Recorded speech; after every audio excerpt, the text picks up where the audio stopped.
vereador Marcos. Então, me desculpa aí o engano.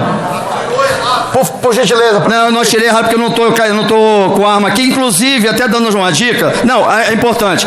As pessoas que têm porte de arma, é bom todo mundo saber, eu tenho porte. Eu não poderia estar no local público fechado, porque eu seria preso e perderia meu porte. Por isso que eu não poderia dar um tiro em você. Outra, eu não poderia estar em local bêbado. Senador Marcos.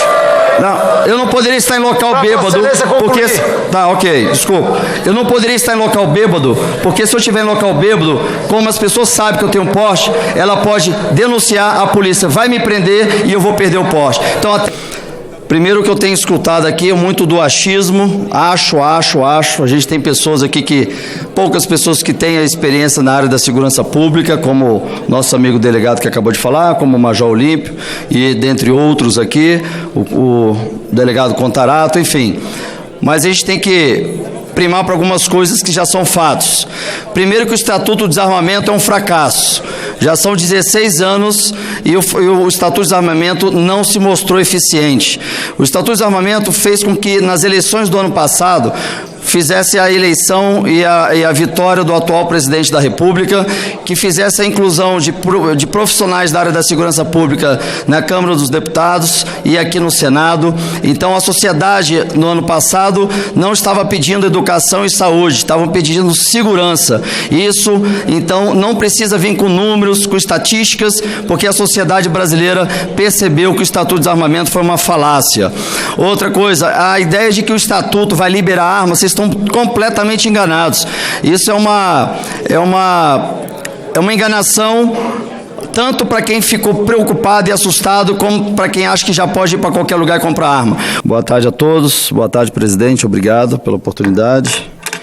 Hoje nós temos uma tarde importante para todo brasileiro, no que se refere ao decreto de armas. Mas antes, eu quero agradecer até a presença do Jason Paris, que é policial americano da SWAT de Dallas, que veio pessoalmente acompanhar, um amigo pessoal de mais de 20 anos, e dizer que os americanos, eles são muito éticos, muito corretos, e a gente não pode generalizar, até porque a minha filha tem dupla cidadania, é americana também, e a minha relação com os americanos, principalmente nas áreas da law enforcement, nas áreas policiais, assim como a FBI, a CIA, é um relacionamento muito saudável e de muita contribuição para o nosso país. Eu não posso generalizar, porque senão a gente acaba achando que a atitude de um que representa uma instituição tem que ser, todos que fazem parte dessa instituição também deverão ser colocados no mesmo balaio, e não é assim. Bom, a questão da constitucionalidade ou não do decreto, eu como relator, nós montamos uma equipe muito responsável, uma equipe grande, com juristas na área constitucional, e eu jamais iria dizer que era constitucional se fosse avaliado pela minha equipe que o decreto é inconstitucional. Jamais tentaria maquiar algo desse tipo. Então, afirmo aqui mais uma vez que o decreto é constitucional. Ele apenas transformou uma norma da Polícia Federal, que já vinha há mais de 13 anos sendo executada, deu luz para essa norma da Polícia Federal. E relacionou, fez o trabalho que o Executivo, já como está constando na lei, deve fazer em cima das leis. Então, não há nada de inconstitucionalidade e na verdade, eu tenho uma notícia ruim para os dois lados, para aquelas pessoas que estão desesperadas, achando que vai ter armas sendo vendidas nas ruas e vai virar um bang-bang no Estado, no Brasil, como também aquelas pessoas que acham que pode ir nas esquinas comprar suas armas, que a partir de agora elas poderão andar armadas. Bom, a má notícia é porque o decreto já está indo para o 4º mês e segue os requisitos da normativa da Polícia Federal, mesmo com o decreto em andamento. Como foi agora relacionado às profissões, essas profissões, esses profissionais que enquadram nessas profissões, estão indo na Polícia Federal e nessa ida à Polícia Federal ainda continua o mesmo rigor que ainda se permanece há mais de 16 anos. Ou seja, ele tem que apresentar um relatório de efetiva necessidade, ele tem que apresentar que não existe nenhum antecedente criminal sobre sua vida, ele tem que apresentar mais de 25 anos, tem que apresentar emprego fixo, residência fixa, apresentar o teste feito técnico de tiro por um credenciado da Polícia Federal, tem que passar por o teste psicológico também por uma profissional credenciada pela Polícia Federal, e o delegado, ao final, vai fazer a avaliação de todos esses documentos e vai, então, optar se vai dar o porte ou não.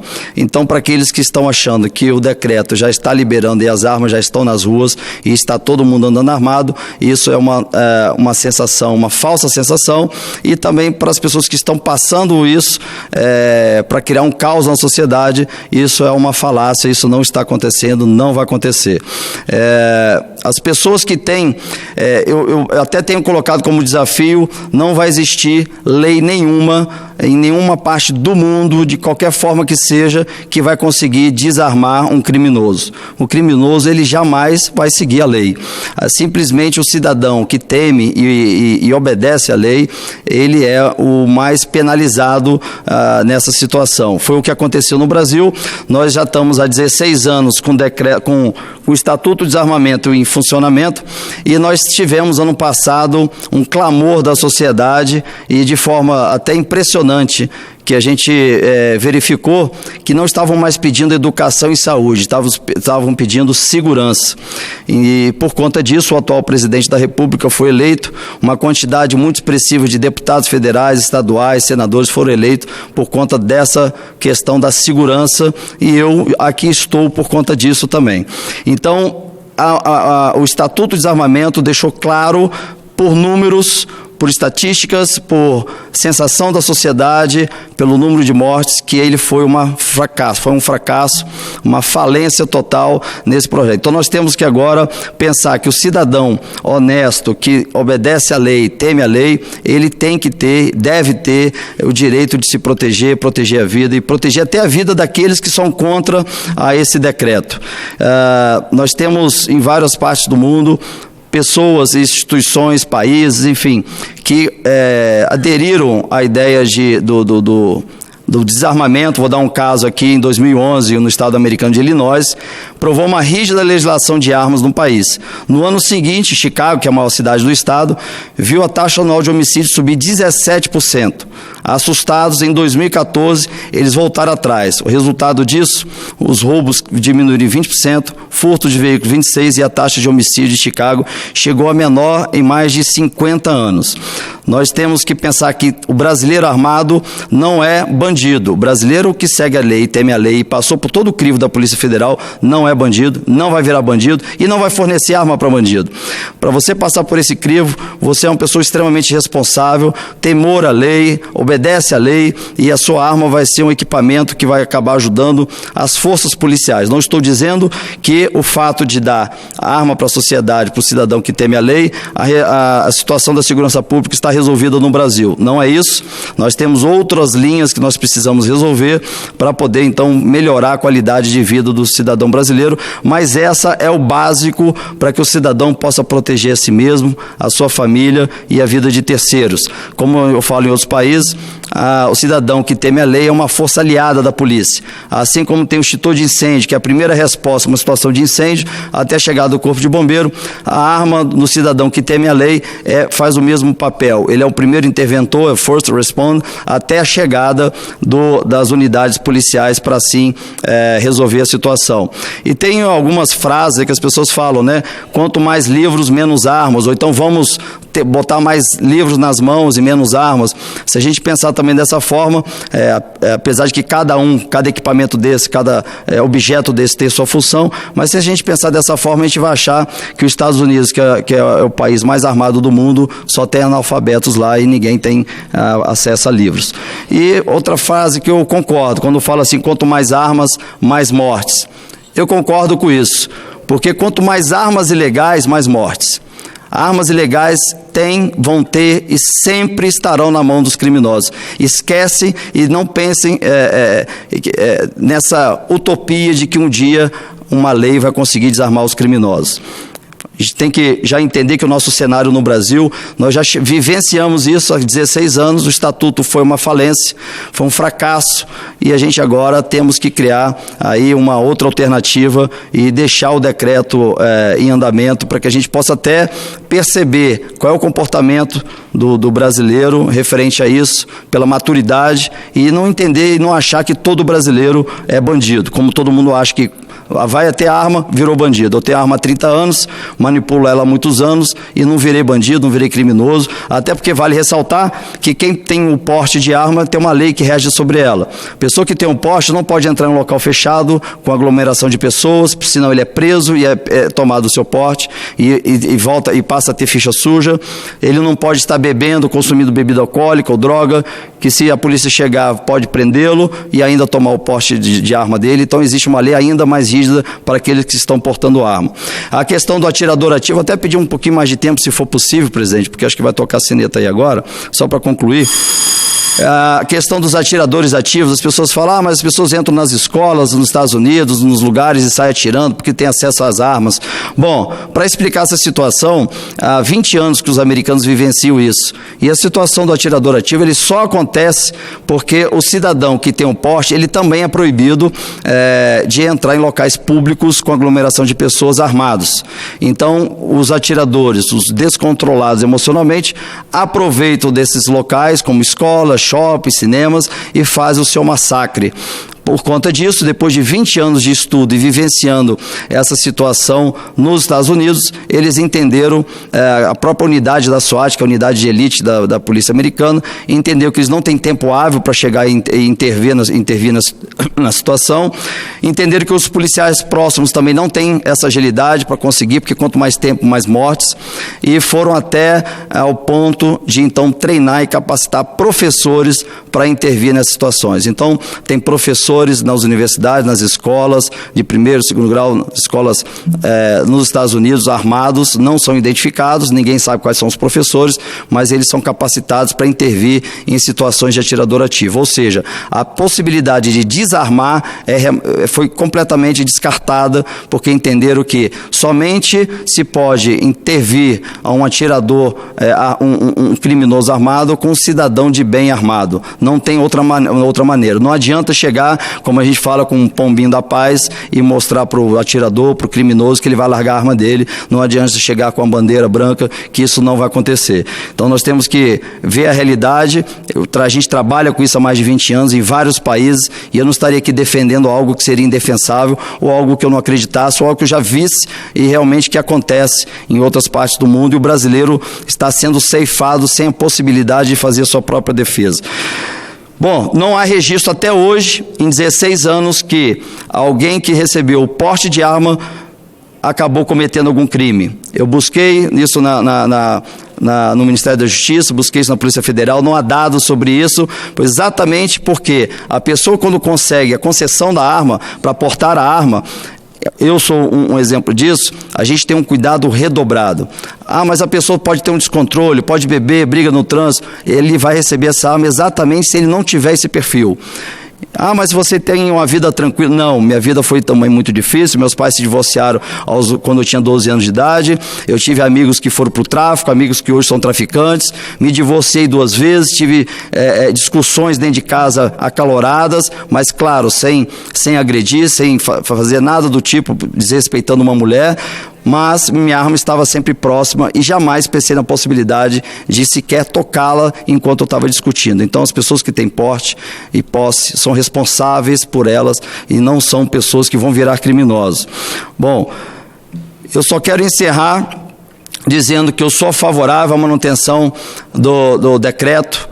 O presidente está dando a possibilidade das pessoas não mais morrerem, terem suas vidas ceifadas como covardes, podendo se defender e defender sua família, defender até os terceiros que estão contra a esse decreto. Agora, pode ser discutido uma melhora? Claro que pode, mas o Brasil não tem como a gente parar esse carro para trocar os pneus. Nós vamos ter que trocar os pneus com o carro andando. Não temos mais tempo para isso, que são vidas que estão sendo ceifadas. Eu peço aqui aos senadores que estão em dúvida que me procurem. Eu estou aqui à disposição. Meus 20 anos de experiência em outros países, eu quero trocar essa experiência com quem ainda está em dúvida. Quero dizer que também aqueles que estão em dúvida quanto à constitucionalidade, que eu posso também contribuir para ajudar, e para todos os cidadãos que estão aí desejando, que estão se movimentando nas redes sociais, mandando mensagem para nós, mensagens respeitosas, estou recebendo muitas mensagens respeitosas, mas pedindo, pelo amor de Deus, pelo direito de defender e proteger sua família, proteger seu lar, proteger sua casa, e tenho o meu total apoio, vou lutar por isso, e eu espero que essa casa aqui, que nós somos representantes do povo, representantes da sociedade, eu estou aqui não representando os meus desejos, as minhas ideologias, eu estou representando as pessoas que votaram em mim e as pessoas que pediram para eu estar aqui em nome delas. Então, em nome delas, eu vou estar apoiando a permanência do decreto e eu espero que a grande maioria dos senadores possam botar a mão na cabeça e refletir de quantas vidas nós vamos estar deixando ser ceifadas pela nossa decisão aqui dentro.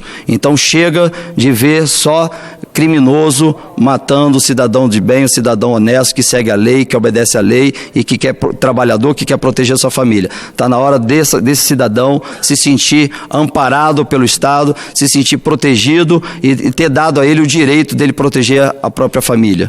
É o nosso bem mais valioso, a nossa própria família. Por conta dessas relatorias, sofri e sofro ameaças de morte. Minha irmã foi ameaçada de esquartejamento, foi ameaçada de ser colocado vídeo, de ser estuprada, esquartejada, de ser colocado vídeo em redes sociais. Eu estou sofrendo ataques permanentes da imprensa, eu estou sofrendo vários ataques para poder dar essa oportunidade do cidadão poder estar se defendendo, estar se protegendo e ter qualidade de vida. A arma para nós é vida, não é morte. A arma para nós representa a proteção da vida. A arma para nós representa a vida, não é a morte. E eu queria só dizer aqui um desabafo.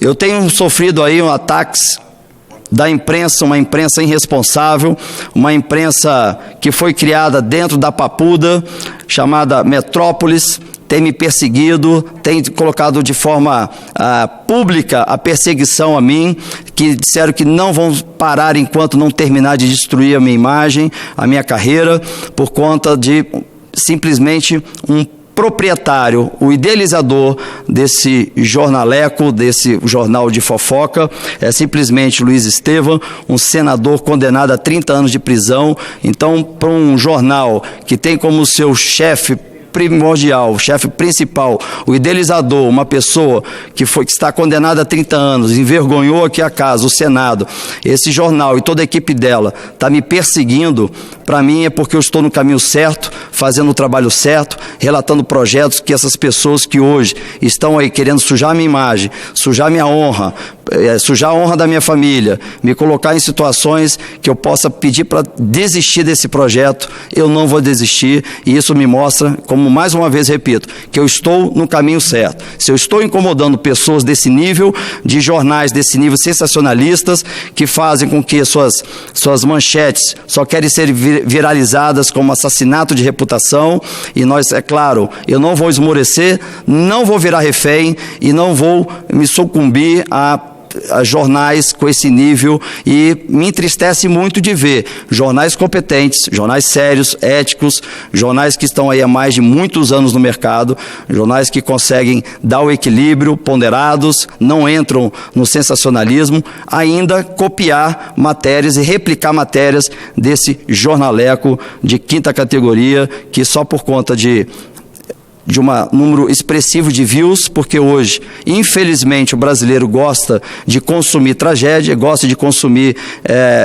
prejuízo à imagem dos outros. Eu acho que a posição de nós, como brasileiros, é parar de querer consumir esse tipo de produto, porque esse produto está massacrando e assassinando a reputação de muita gente.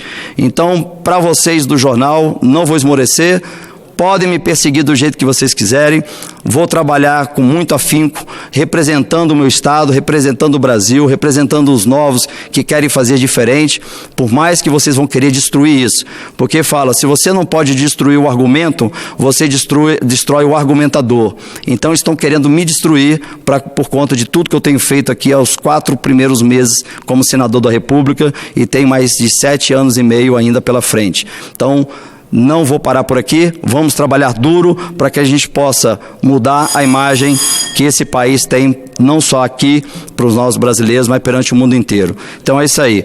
Peço a todos os parceiros, aos senadores, que não ficamos desunidos, que sejamos unidos, porque essa imprensa carniceira está lá fora, rondando, tentando pegar e destruir a imagem de cada um aqui dentro. Então a gente tem que se unir, mas de forma ética, correta, para que a gente possa dar honra ao nosso sobrenome, dar honra às famílias e aos pais que aqui nos colocaram nesse mundo. Muito obrigado.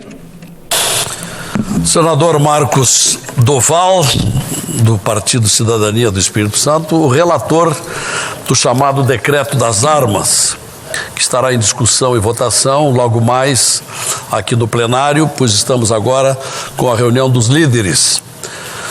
Pela ordem de inscrição, Sua Excelência, senador Luiz do Carmo, do MDB do estado de Goiás.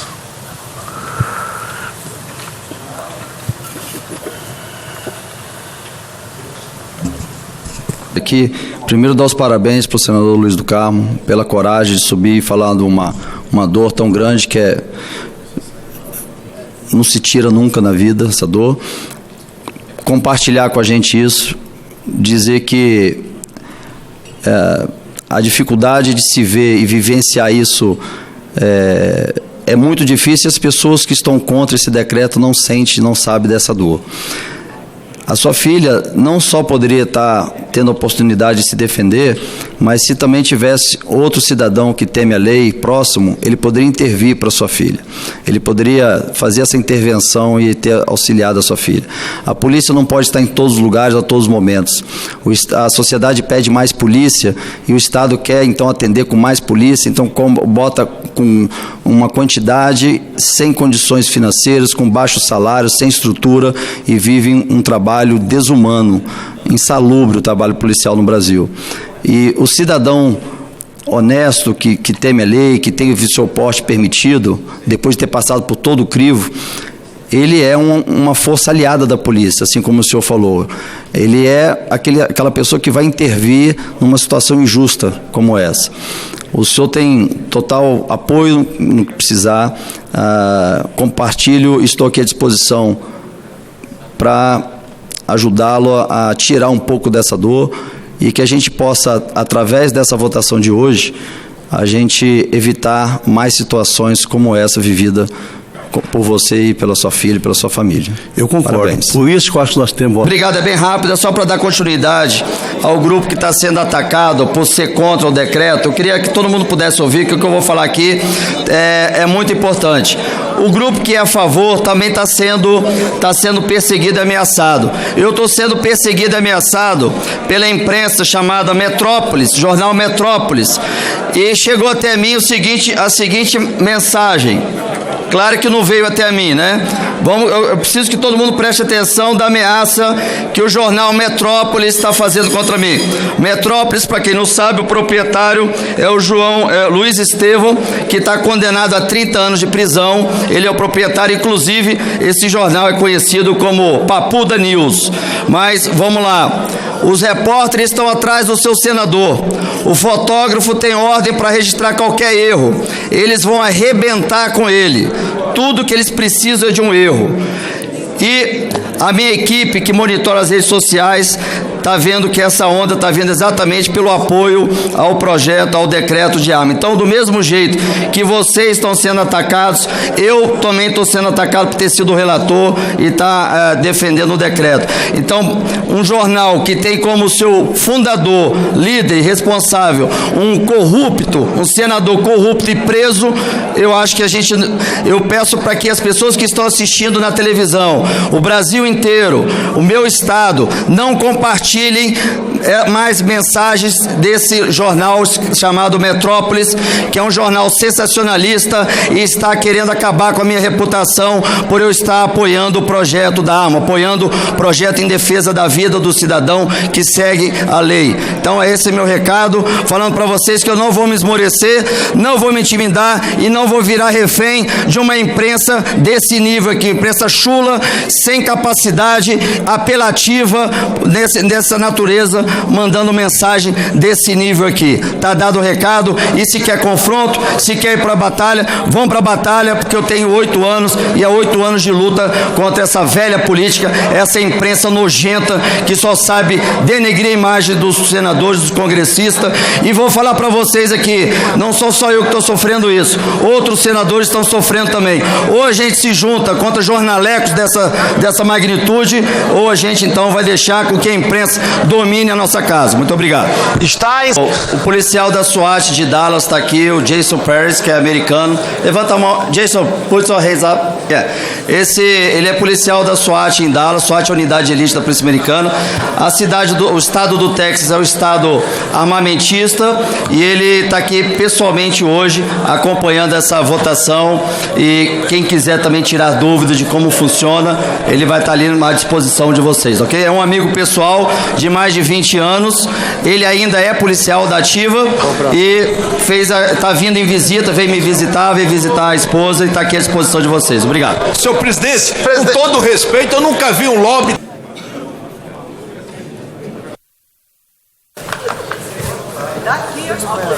Bom, boa tarde a todos.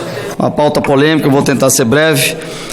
Primeiro, o que eu tenho escutado aqui é muito do achismo, acho. A gente tem pessoas aqui poucas pessoas que têm a experiência na área da segurança pública, como nosso amigo delegado que acabou de falar, como o Major Olímpio e dentre outros aqui, o delegado Contarato, enfim.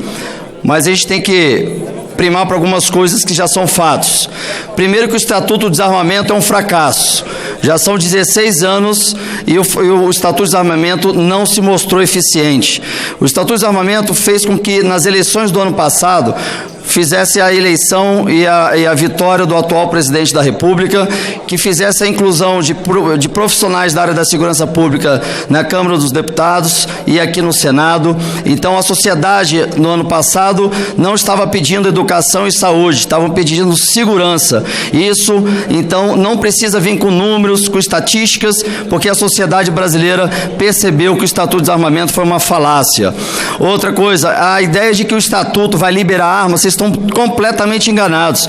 Isso é uma enganação, tanto para quem ficou preocupado e assustado, como para quem acha que já pode ir para qualquer lugar e comprar arma. O Estatuto simplesmente deu luz, jogou luz para o que já se fazia na normativa da Polícia Federal. Simplesmente isso. Aquelas pessoas que estão naquela profissão já relacionadas no decreto, já estavam pré-relacionadas na normativa da Polícia Federal. E ainda continua na decisão do policial federal, do delegado da Polícia Federal, a emissão do porte, ou seja, você vai ter que não pode ter antecedentes criminais, você tem que ter mais de 25 anos, você tem que ter emprego fixo, residência fixa, não pode ter, tem que ter a conclusão do curso de tiro por um profissional qualificado pela Polícia Federal, passar pela aptidão psicológica através de um profissional qualificado pela Polícia Federal. Então, ainda continua rigoroso. Questão da munição. Mas a quantidade de munição extrapolou. Gente, hoje a munição liberada para os policiais também treinarem são absurdos, 50 munições. Eles precisam mesmo ter mais munições para treinamento. Inclusive, as munições são rastreadas, elas têm a numeração delas. Então, essa ideia de que está liberado, todo mundo vai andar na rua tirando, esquece que isso não é verdade. Agora, nós temos que entender o seguinte: nenhuma lei em nenhum lugar do mundo vocês podem buscar onde vocês quiserem. É um desafio para vocês. Eu quero que vocês me tragam alguma lei que conseguiu desarmar algum criminoso em qualquer parte desse mundo. Se alguém me trouxer essa lei, aí eu vou mudar de opinião, porque criminoso não se desarma. Criminoso continua armado, continua ainda sendo ainda mais cruel, sabendo que as suas presas estão desarmadas. Nós temos hoje, durante 16 anos de Estatuto do Desarmamento, eu fui perguntar às autoridades da Polícia Federal, fui perguntar ao Ministério da Justiça qual é a estatística de pessoas que receberam o porte e a posse e se envolveram em crimes. Simplesmente tentaram, chegaram a duas situações, em 16 anos, duas situações, uma com a esposa daquele empresário da IOC, não sei se eu não me engano, né, que até esquartejou, e uma outra que eu não estou me recordando agora, mas foram duas situações de pessoas que tinham porte e posse e usaram a arma para o crime. Agora, durante 16 anos, o número de pessoas com porte e posse que não se envolveram em crime é muito grande. Então parem de achar que a pessoa armada, é o cidadão que segue a lei, que obedece à lei, que teme a lei, vai ser um criminoso. Então nós estamos julgando todo brasileiro como um criminoso. Então se meu pai quiser ter arma hoje, ele é um criminoso. A minha irmã está tirando arma, como eu falei para vocês, ela vai ser uma criminosa. Então vamos parar de achar que todo brasileiro que vai ter sua posse, o posse de arma, vai virar um criminoso. Se fala-se muito aqui de mais livros, menos armas. Para concluir, senador Marcos. Eu só queria colocar aqui que, como a gente fala que armas não matam pessoas, eu quero saber quem pode me responder às 50 mortes que aconteceu no presídio de Manaus, que não tinha ninguém armado lá dentro. Como mataram 50 presos lá dentro? Simplesmente com uma escova de dente. Então não é arma que mata pessoas, são pessoas que matam pessoas. Vamos parar desse achismo das pessoas que não lidam com a área da segurança pública. Não, é uma frase que é importante vocês entenderem. O sapo do poço precisa conhecer o oceano. Então as pessoas que estão no achismo, vão embora conhecer esse oceano, gente. Pelo amor de Deus. São vidas que vão ser ceifadas, porque aqui nós não tivemos coragem de determinar e dar para que o cidadão que teme a lei, que segue a lei, tenha a possibilidade de defender a vida dele, a da família dele e até a sua vida. Quero botar minha indignação de não ter sido voto aberto aqui. Por que pediram voto secreto aqui? Será aberto. É aberto. Será aberto? Será Bom, aberto. bom. Então, por gentileza, senador Marcos. Então me desculpa aí o engano. Por gentileza. Não, eu não tirei rápido porque eu não tô com arma aqui. Inclusive, até dando uma dica. Não, é importante. As pessoas que têm porte de arma, é bom todo mundo saber, eu tenho porte. Eu não poderia estar no local público fechado, porque eu seria preso e perderia meu porte. Por isso que eu não poderia dar um tiro em você. Outra, eu não poderia estar em local bêbado. Senador Marcos. Não, eu não poderia estar em local bêbado, porque... Tá, ok, desculpa. Eu não poderia estar em local bêbado, porque se eu estiver em local bêbado, como as pessoas sabem que eu tenho porte, ela pode denunciar, a polícia vai me prender e eu vou perder o porte. Então, até quem tem porte tem suas regras e seus desfiles. Desculpa aqui a exaltação e o meu voto é pela permanência do decreto e muito obrigado, presidente. Passo a palavra ao senador Eduardo Braga.